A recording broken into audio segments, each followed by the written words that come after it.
I overheard my family's plan to publicly humiliate me at Christmas. My father even planned to clear out my childhood bedroom. What happened that night shocked them. My name is Noah Jameson, and for most of my life, my family treated me like a disappointment wrapped in potential.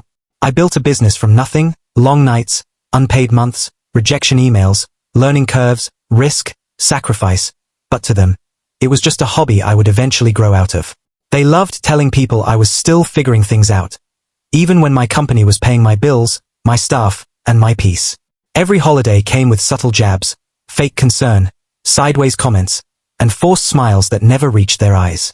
Thanksgiving last year was supposed to be different, or at least that's what I told myself. I came home early from work to grab a jacket I'd forgotten, and that was when I heard it. My mother Maribel, my father Rowan, my sister Callie, my brother Aaron, and my aunt Lenora were gathered in the kitchen, voices low, conspiratorial, confident. They were planning a loving intervention during Thanksgiving dinner. Public. In front of relatives. Friends. In-laws. They wanted to shame me into abandoning my business and getting a real job. My mother laughed as she said it would finally embarrass me into listening. Then came the part that broke something inside me. My father casually mentioned that while dinner was happening, my childhood bedroom would be cleared out. My things boxed up. My awards tossed. My old desk dismantled. A symbolic gesture, he called it. A message. Grow up or get out. They spoke about my life like it was a failed experiment they were tired of funding, even though I had never asked them for a dime. I stood there frozen, my keys digging into my palm, my chest tight, my throat burning. I didn't storm in. I didn't confront them.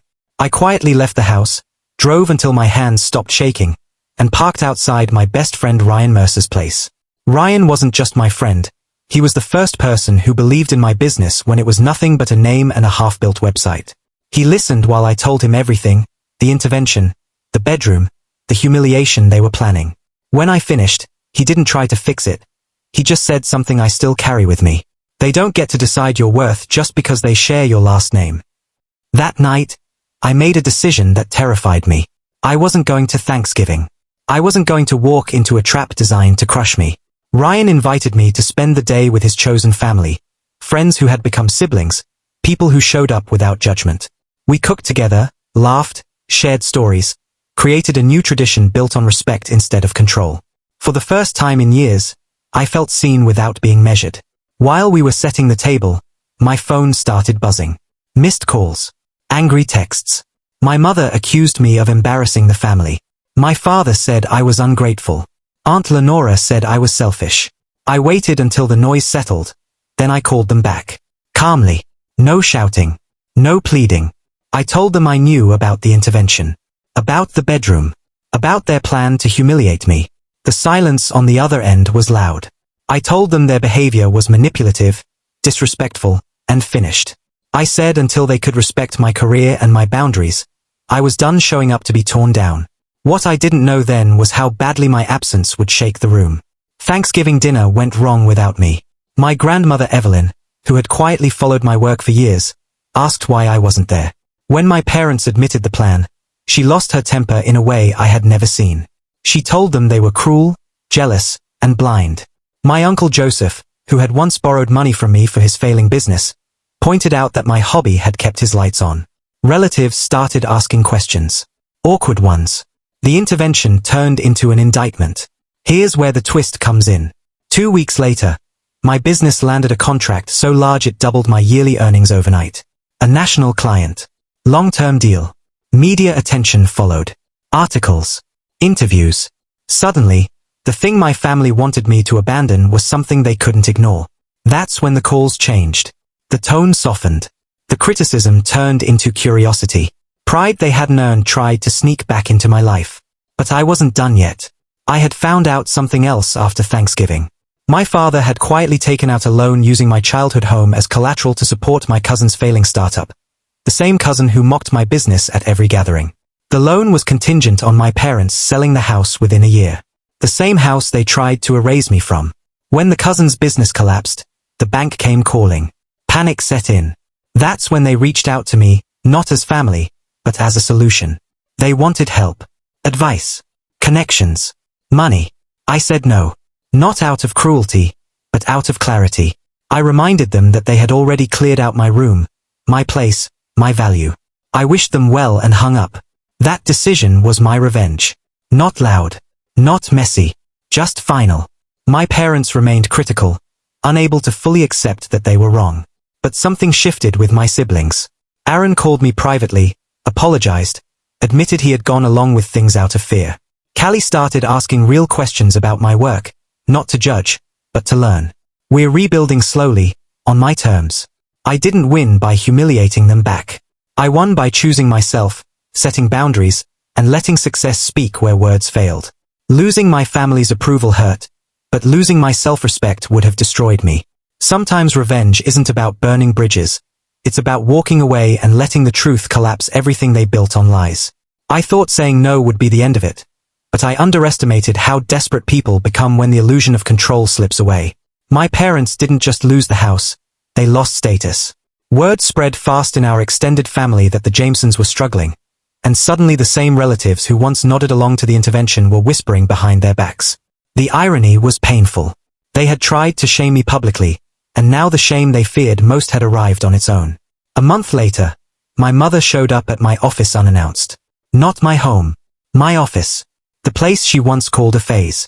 She stood in the lobby, eyes darting around at my employees, the glass walls, the branded signage, the quiet respect people gave me.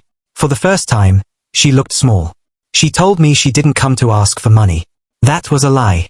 She asked anyway.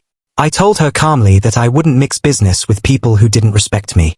That was the moment it hit her that I wasn't pretending anymore. What she didn't know was that I had already protected myself.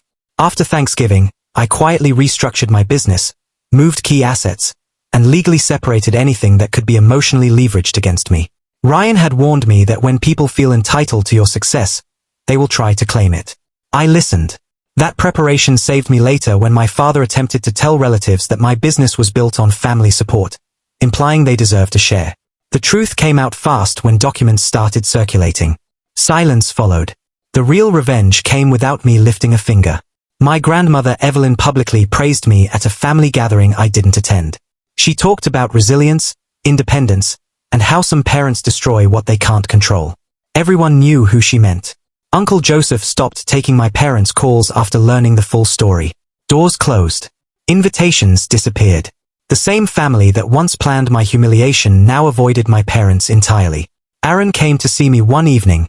No excuses, no defensiveness.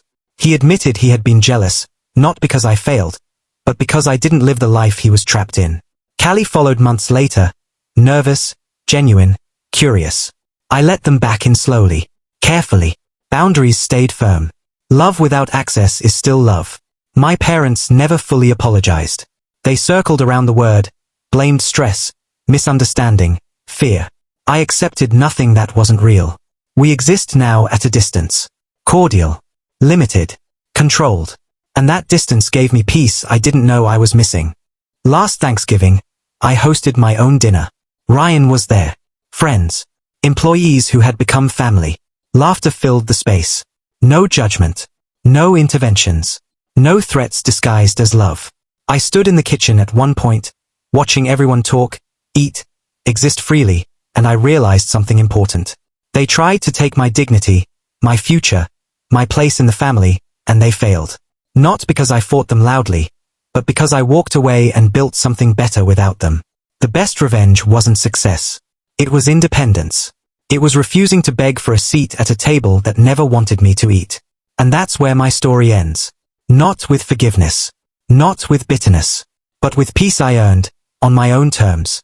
Please like, share and subscribe for more stories. Thank you.